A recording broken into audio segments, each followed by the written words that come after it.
started to tell the children about Priska, and Priska and I were together for about 14 years. She passed from us actually on July 4th, I would say 2 years ago. And one of the things that was interesting about this particular puppy dog is that I was her third home. Apparently what had happened was she was a puppy when she came to the shelter, and she was first adopted by an elderly couple who loved her and cared for her, but they just kind of overestimated what a puppy was like. And they said after the third day when Priska had chewed her way through the cable cords, they were like, this is too much for us at our age. And so they came and took her back to the pound and got a senior dog instead. So the next family to take her apparently was a young family with a little girl who also just loved and adored Priska. And but they found out that the father lost his job, and they ended up having to move into HUD housing, and as a result, they were not allowed to have pets. So they had to return Priska the second time.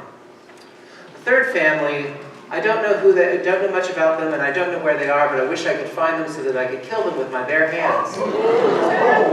I know, it's that kind of rage. The reason is that they moved, and they left her tied up in the backyard. And when they found her, she was barely alive. So I know that it's wrong for a pastor to have such rage in their hearts, but I hope you understand why it's there. Trust me, I've prayed for them. And there are moments when I pray for them, and I pray good things for them, and I pray that they'll figure out that what they've done is wrong. But there are other moments, the rage that I feel. She was a very, very sweet dog.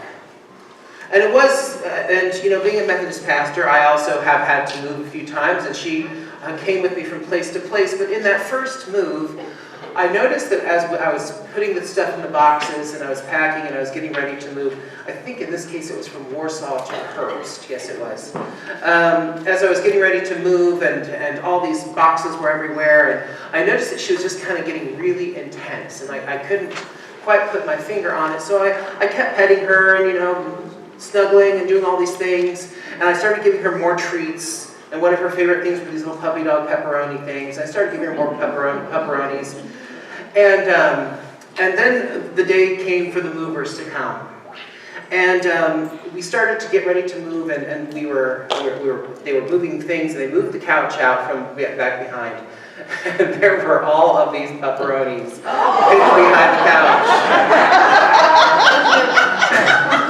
Just hundreds of them. And I laughed and laughed, and they said, well, apparently she doesn't like those. And I said, no, they're her favorite. So I didn't even think about it. We were so busy with the move. So I scooped them up, threw them away. And when the movers left, we got in the car and we drove to the next place. And it wasn't until that night that I finally figured out what was happening. When she saw the moving boxes, she started hoarding food. She wasn't sure she'd have food anymore. And it breaks my heart. I admit that was another one of those rage-filled evenings towards that previous family. But isn't it interesting how sin, how the evil things we do, they leave marks, and they almost cut both ways, don't they? It's like there's this wound there that cuts the person who's giving the wound, and it cuts the person who's receiving the wound, and it can be far more. It can be far. I'm not minimizing the suffering that poor dog went through, but it's almost there's a million people out there who walk around with the wounds of someone else's sin, right? Whether it's a child who was abused, or a person who was in an abusive relationship, or even just a common breakup where someone treated you badly, and you walk around and you carry that with you. And I want to start the sermon in this way because it always amazes me God's redemptive power, how God seems to, in the same way that sin wounds both ways, God's redemption seems to work both ways too, in the life of the person who's committed the sin, and in the life of the person whom the sin has been committed against. And so we come to Acts chapter 9. Now what has just happened in Acts chapter 8 is that one of the church's early leaders, in fact the first deacon of the church, His name was Saint Stephen, and what happened is that Saint Stephen's job was to dispense the church's goods and properties to the poor. He was chosen according to the scriptures for his wisdom and for his equity and for his ability to balance the needs of people. And so here he is, and he's giving his job is to help and to relieve the life of the poor. And as a believer in Jesus, the Pharisees and the Sadducees had him stoned to death for heresy.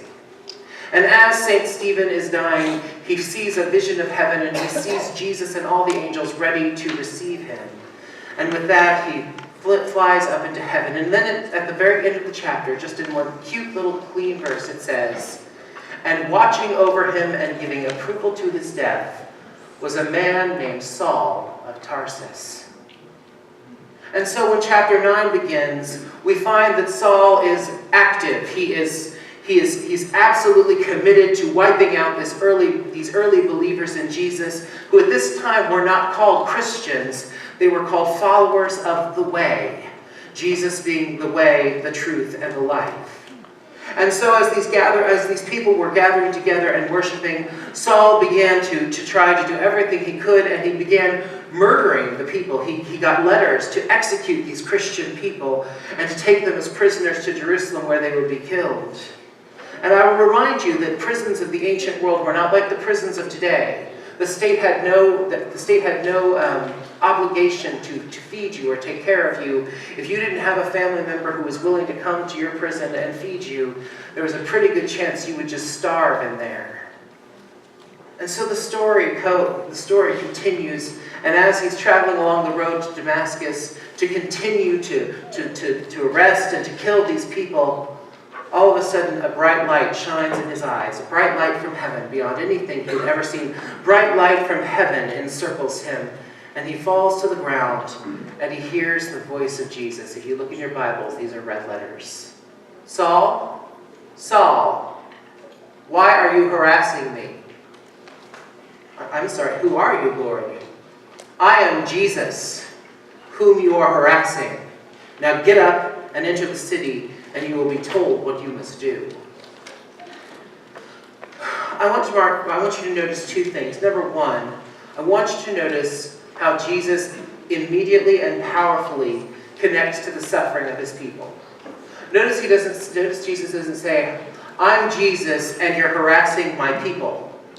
Jesus doesn't say that, does he? "I am Jesus, whom you are harassing." In other words, Jesus makes no line between the suffering of his people and himself. Their suffering is his suffering is theirs. If you've ever been to a Good Friday service, you know what that's like, right? A connection between ourselves and Jesus and the suffering of the world. "I am Jesus, whom you are harassing. Now get up, enter the city, and you will be told what you must do." And Saul rises up, and he's blind. He can't see. And now he's entering his real period of real truth and a real moment where he has to look at himself because his eyes can't see anything else. Copy this with the story that we read from St. John's Gospel today. Jesus' post-resurrection appearance. And what's he doing? He's going to visit his disciples who have, for whatever reason, left, and they're sitting beside the Sea of Tiberias. And it seems to me that both Saul of Tarsus and Peter are in the same condition at this particular moment. They're sitting beside the ocean, and finally Peter says, "I'm going to go fishing." This was his job when Jesus found him. This is his vocation. And so what's he doing other than going back to work at the office? I would sort of liken it like you just got this big promotion in a fancy corner office, and that was life with Jesus. And now that Jesus is resurrected, and he didn't do the job very well, now he finds himself demoted back to the mailroom. You see, Peter has done something wrong. When Jesus was suffering and dying, when Jesus was being led to the Sanhedrin, what did Peter do? But he denied Jesus 3 times. Remember, the people asked him, "Weren't you with Jesus?" "I don't know him." "No, seriously, weren't you with Jesus? You even have the accent. You got that Galilean accent." "No, I don't know him." "You were with Jesus. I can tell you were a Galilean." "Woman, I do not know him." And then the rooster crows, right? And he weeps. Jesus told him that he would deny him 3 times. Jesus said this to him. And now we have Peter returning back to his old roots, and he's just going back to fishing. Maybe the other disciples will become great apostles, but Peter, he's just done something too powerfully bad. He's just too awful. He's just lost. And so there he is. Now, here's a funny little thought. Both with Prisca and with Barley, they both have a tendency to run, and they both have a tendency to figure out ways through fences, right? I remember the first time I saw Prisca climb up on the woodpile and then leap over the fence like she was jumping into bathwater. So happy, and then I would just be listening, I would just be hearing this little jingle, jingle, jingle as she'd be running from porch to porch, right? Bartley did this one night when I was living in Greendale, and I had to, and it was the middle of the night, and there I am walking through my neighbor's yards in my pajamas, going, Bartley! And he'd see me, and then he'd just turn back around and see me, he was having a wonderful time. Oh, he was having a blast. Meanwhile, I'm waiting for the police. Like, any minute now, this is going to happen. I'm going to be arrested, local pastor arrested, found hiding outside someone's window in the middle of the night. I can see it. I can see the paper. And that listening, that hearing, that they knew my voice and I knew what they sounded like too. There's this connection there. I know what this sounds like. I know where you are. I've got you honed in. I know where you are. I know you can hear me, and I know I can hear you. And this is what's happening with Peter in this moment, because what happens when they're on the beach and they haven't seen anything all day, they haven't caught anything, and all of a sudden Jesus says, hey, why don't you throw your net over on the other side of the boat? This sounds familiar. I've heard this somewhere before. Oh, that's right. When Peter was first called into ministry by Jesus, what did they do? They'd been fishing all night long. They hadn't caught anything. I heard this somewhere before. And rather than equivocate the way Peter did the first time, right? We've been out all night, but since you said so, this time he just throws the net over, immediately obeys. And now they have a miraculous catch of fish. And what does Peter say but, it's the Lord? And then he just jumps out of the boat and swims to Jesus. And as they're sitting there, nobody's saying anything, but they're like, this is Jesus, isn't it? I know it's Jesus, but you're not saying anything. He's not saying he's Jesus, but he really is Jesus. And this is one of my favorite things about Jesus, by the way. Did you notice that he brought food? It's post-resurrection appearance of Jesus. What's he doing? He's throwing a party on the beach. This is awesome. This is the God we worship, y'all. After he's resurrected, he throws parties on the beach. This is our God. And there he is, and all of a sudden he says, hey, Simon Peter, do you love me? Yes, Lord, I love you. Hey, Simon Peter, do you love me? Yes, Lord, you know I love you. Simon Peter, do you love me? Lord, you know everything under heaven and earth. Of course I love you. And the response Jesus gives each time, feed my sheep. All of a sudden, Peter, who felt like he wasn't good enough to be an apostle, all of a sudden, for every denial, he's given one great and powerful declaration of love. And now Jesus is telling him, no, you still have a place and a job to do in my kingdom. You're not so bad that you're going to be thrown away. You're not so bad. There's nothing you could do that could make you so bad that you're not thrown away. I want to look at this from the other side. We love that story, don't we? We love that part of the story. Saul of Tarsus then becomes God's great apostle to the Gentiles, right? But can you imagine what it must have been like for the people whom Saul had murdered to learn that he would become the great apostle? Can you imagine what it must have been like to think the very man who killed my father, mother, cousin, second, whoever it is now preaching the gospel and traveling around the world telling people about Jesus? Do you think that maybe there was a sense of, I have been wronged in this action? You see, there's always in redemption that other side, that other cutting sword. Because the evil we do leaves marks, doesn't it? It leaves scars. And it will be a while before all those scars will be healed. I met a woman at one of my churches, and she worked in the Department of Corrections. And I said, well, what do you do there? And she said, I'm a parole officer, and I have a speciality. I said, oh, tell me, what's your specialty? And she said, I work primarily with sex offenders. And she said, people who've done really, really awful things. And I said, and I didn't know what to say to that, so I said, wow. Because what do you say? And she said, I just tell them, there's nowhere to go but up.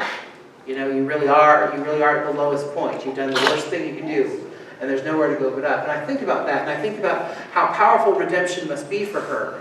What a powerful thing resurrection power must be for her, because there's a part of me that feels the same way as I do about those people who mistreated Krista. I'm so angry, and I'm so filled with rage, and I just can't understand.